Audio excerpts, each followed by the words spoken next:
what is the difference between the family clock from the local clock of fiction, and a system that tracks who is home, who left, when they came back, and when they disappear again? Well, the clock is not real.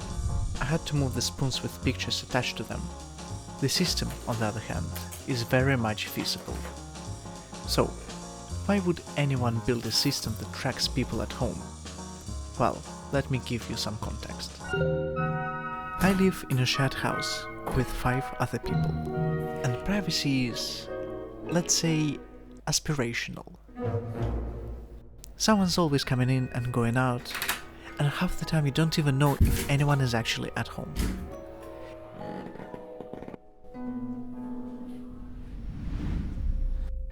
So, instead of awkwardly knocking on doors, walking around listening for footsteps, I thought, what if the house itself could tell me?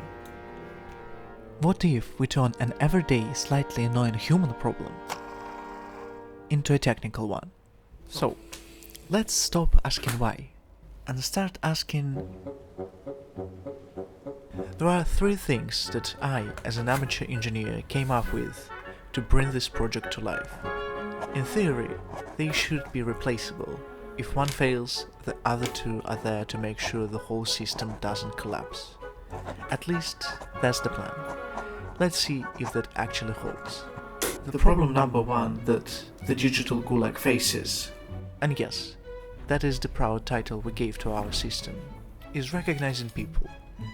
Now, because we're not operating at FBI scale, at least not yet, simple face recognition will do just fine. And with 4 of my housemates being Chinese, running facial recognition means they can finally feel truly at home. So, the logic here is fairly straightforward. Take an open source, pre-trained model, add a few examples of my face and my housemates' faces, clearly distinguishing who is who. You also need different lighting conditions, different distances, different angles, and nobody volunteered for this bit, so I'm doing everything myself. So you can see. But you can't see. This is a person number 2.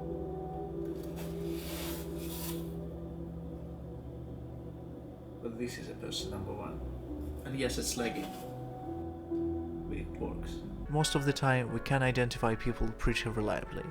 But we live in the UK, which means the face is not always visible. Rain. The rave rain. Rain. Some rain. Bit of rain that spells the rain. It has rained every day this year, and it's still pouring. In the country where it rains every day for 2 months, yet the annual precipitation somehow remains average, relying entirely on facial recognition might be optimistic. Because what happens when the face isn't visible? We need an additional method. Something that doesn't rely on eyes, or noses, or cooperative lighting. We need something harder to hide, and that something is the walk. The walk has been with us since our very first steps. Long before we can make out someone's face in the distance, we already know it's them. Not because of their eyes, but because of the way they move. Everyone carries a signature in motion, and just like a face, that signature can be learned.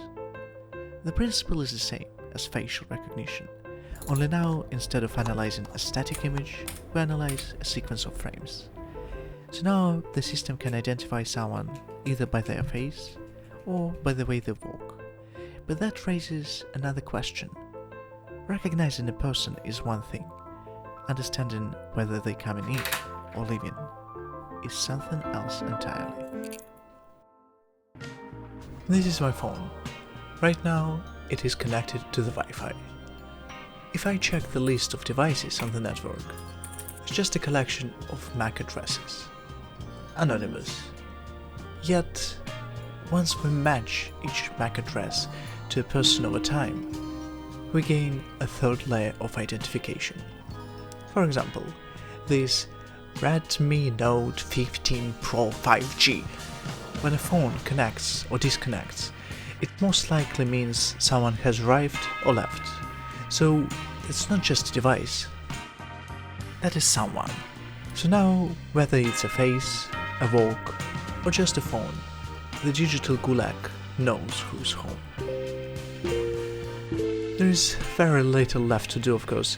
Convince my housemates to pose, collect their MAC addresses, wire the whole thing together, but that is a story for another time.